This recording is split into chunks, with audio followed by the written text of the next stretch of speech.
Daudi, vou entrar aqui na conversa e já quero trazer o Bruno Musa também para a nossa conversa aqui, o Bruno que está chegando na nossa programação, economista, CEO da Aquavero, também aqui com a gente, para entrar nessa discussão e puxando bem esse gancho até que você pontuou muito bem em relação à forma, talvez, desse modus operandi, né, do governo Lula de agir olhando nesse curto prazo e não nessa consequência da dívida maior ali num longo prazo. A gente viu que, de fato, né, até a pergunta do Felipe vai muito nessa leitura, né, de mais expansão de gastos, isso acabou sendo comemorado com esse PIB, dinheiro ali, né, sendo injetado, bilhões de reais via transferência de renda, seja precatórios, antecipação de INSS também que aconteceu, reajuste do salário mínimo, mas de fato a gente viu que isso trouxe essa reação aí pro PIB muito comemorada pelo Palácio do Planalto. A minha dúvida é, né, para vocês dois já aproveitando e perguntando, né, apesar dessa comemoração estimulando aí, né, esse crescimento num curto prazo com essa política expansionista, o governo deve dobrar a aposta agora, Bruno? Vou começar contigo. Bom, primeiro, bom dia, prazer estar aqui com vocês de novo. Bom dia, Felipe, Paula, todos que nos escutam, Daudi. Bom, vamos lá, eu acho que a gente tem que aprender a olhar um pouco mais a fundo de forma qualitativa, entendermos que um pensamento econômico ele deve ser muito mais pautado no longo prazo. Se você olhar e falar assim, no curto prazo foi um bom número? Claro que foi um bom número, óbvio. Vamos entender como e por quê e a qual custo. Mesma coisa que de repente, vamos fazer uma analogia muito boba aqui. O cara pegou e ficou completamente forte em 15 dias através de anabolizantes que leva a uma série de problemas de saúde. Isso será saudável no longo prazo? Será um crescimento sustentado ou foi um crescimento muito rápido ali que causará problemas econômicos, saudáveis nesse caso, severos? E é aqui que eu entro. Como o Daudi muito bem colocou, quando nós destrinchamos aqui a equação do PIB, o PIB é igual a consumo das famílias, mais investimentos, mais gastos governamentais, mais exportação menos importação. O primeiro ponto é que quando nós olhamos e vemos um crescimento, sim, da indústria, um crescimento ainda dos serviços resilientes, isso ele é um tanto quanto pujante para a demanda, que estimula a inflação. Você tem o conceito aqui de déficit nominal, 1,127 trilhão, recorde de déficit nominal, o governo gastando mais do que arrecada, que também é inflacionário. Por isso que todos já estão falando, inclusive, sobre uma possível alta da taxa de juros de até 0,5 ponto percentual no dia 18 de setembro agora. Só que esse consumo das famílias e esses gastos governamentais estão atrelados diretamente. As famílias estão consumindo mais não porque houve um incremento da produtividade, mas sim porque os gastos governamentais cresceram de forma excessiva. O expansionismo fiscal.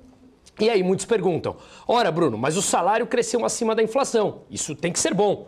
É bom, as pessoas consomem mais, só que um aumento de salário real deve sempre vir acompanhado do aumento da produtividade, que no Brasil está estagnada há praticamente 35 anos. Se você aumenta o salário numa canetada, como tem as regras agora, que o salário mínimo cresce através do índice de inflação mais a variação positiva do PIB, o que nós vemos é que esses gastos governamentais para pagar o incremento do salário mínimo sem o incremento da produtividade, ele é inflacionário.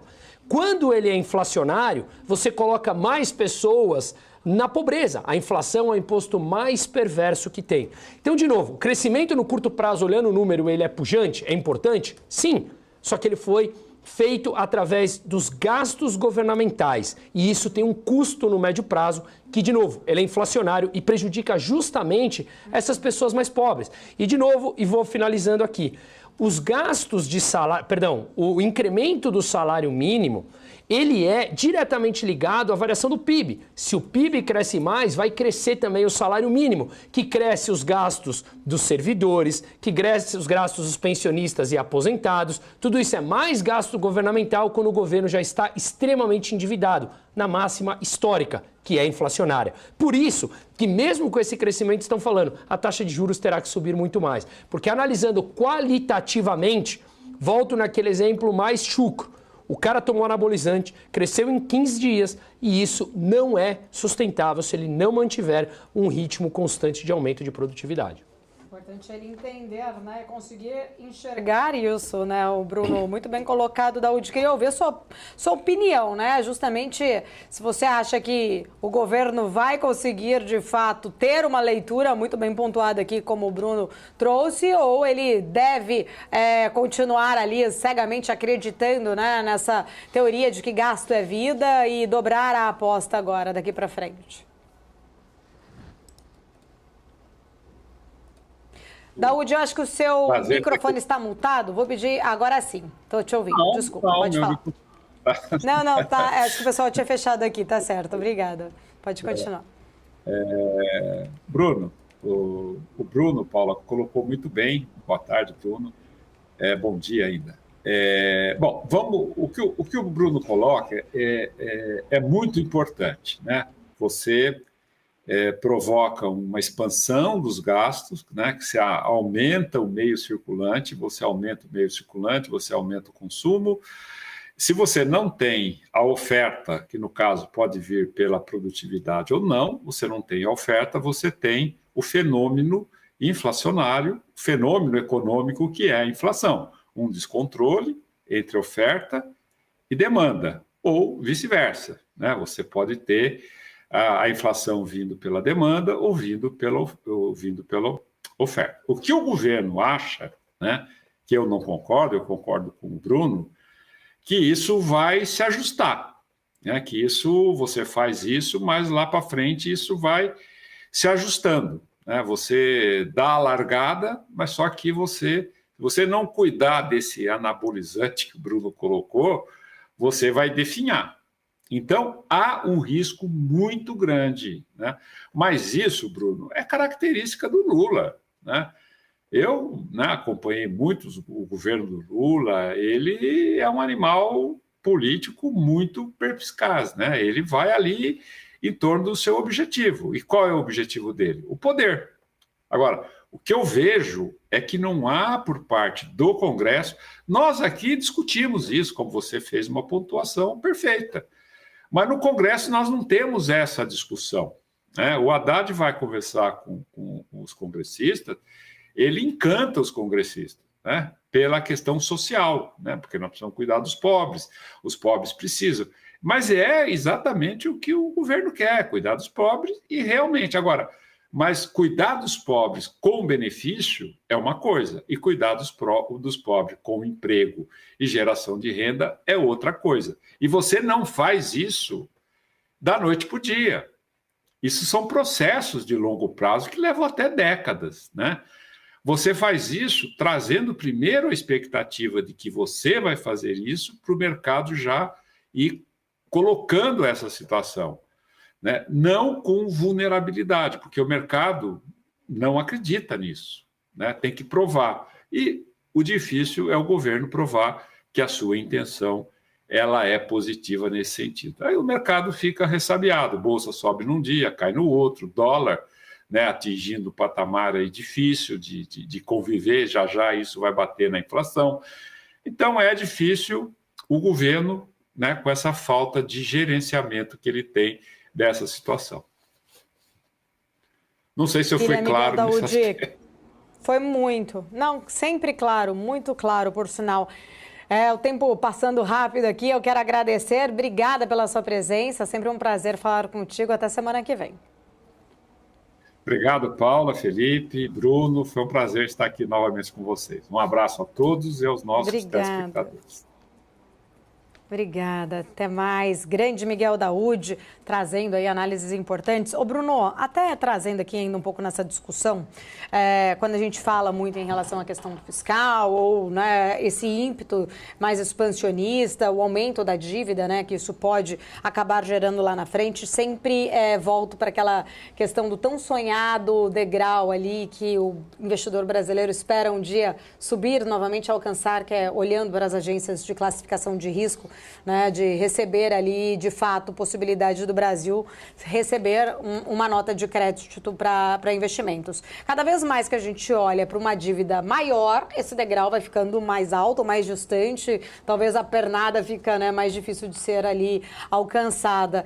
Como que você enxerga, né, de fato, por exemplo, a gente tem aí uma equipe econômica que tenta buscar esse equilíbrio, esse déficit fiscal, mas o lado populista e o lado político traz aí medidas que aumentam essas chances de gastos mais expansionistas. Como que você enxerga essa visão, inclusive, dos investidores internacionais para o Brasil diante disso? É uma baita pergunta, Paula, porque, vamos lá, primeiro eu fiquei super feliz porque teve um economista-chefe, o Pedro Jobim, que é de uma gestora com mais de 20 bilhões aqui no Brasil, em que ele se posicionou fortemente no evento que teve no final de semana, em que ele falou que abre aspas para ele, se as empresas, se as agências de classificação de risco fossem sérias, o Brasil perderia de cara mais uma nota na classificação de risco por conta de tudo que está acontecendo com o X. Porque isso traz falta de previsibilidade jurídica, falta de previsibilidade institucional, que leva, obviamente, os investimentos a saírem. Quando você analisa o balanço de pagamentos, o déficit em conta corrente que a gente viu, que saiu há 1 ou 2 semanas atrás, nós vemos que os investimentos, chamado IDP, investimentos diretos ao país, os investimentos estrangeiros, eles subiram 20% de 2023 para 2024. Mas de 22 para 23 ele tinha subido 40%. Então eles ainda são suficientes para financiar o déficit em conta corrente, mas eles caíram bastante de um ano para o outro. Ainda cresceram, mas o grau de crescimento de um ano para o outro foi basicamente a metade. Se nós continuarmos nesse caminho, é natural que os donos do capital, os mais variados possíveis do mundo todo, olhem para o país e falem, como eu vou investir 30 anos num país de forma produtiva se as regras podem mudar no meio do jogo? Eu posso muito bem, de repente, olhar um ativo brasileiro estar barato e comprar pontualmente isso aqui. Da mesma forma que o dinheiro entra, com um clique, esse dinheiro volta para o seu país de origem. E está tudo bem. Para nós, é um caminhão de dinheiro e para eles representa, sei lá, 2% do patrimônio de um fundo trilionário, como por exemplo de Fidelity e tantos outros que trazem dinheiro para cá. Então ele traz e volta, mas e o dinheiro produtivo, né? Então tudo isso tem que ser separado entre um dinheiro especulativo e o dinheiro produtivo, que é aquele que traz renda, que gera emprego. E esse cada vez mais a gente vê que está gerando reflexos no mundo todo, principalmente com notícias como essa que correu os 4 cantos do mundo nos principais meios de comunicação, né? Então, para mim, é natural que nós tenhamos esse alerta.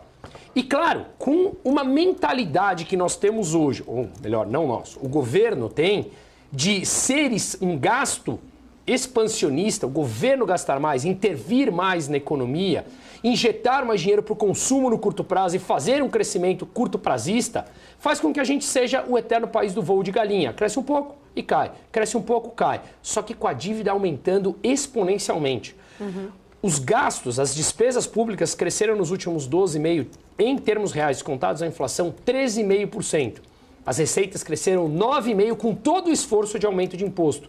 Despesa crescendo mais do que receita, não precisa ser nenhum gênio da matemática para entender que o endividamento sobe. Endividamento sobe, você leva, obviamente, a uma queda na qualidade do grau de risco imposto pelos investidores. Você precisa pagar mais taxa de juros para atrair capital. Então, sim, concordo com você, nós nos afugentamos mais, distanciamos mais cada vez desse tão sonhado grau de investimentos. Vamos lembrar que, na média, um país recupera a cada 6, 7 anos, se faz o dever de casa, quando perde o grau de investimentos. Me corrija aqui se eu estiver errado. O Brasil perdeu em 2014, se não me engano.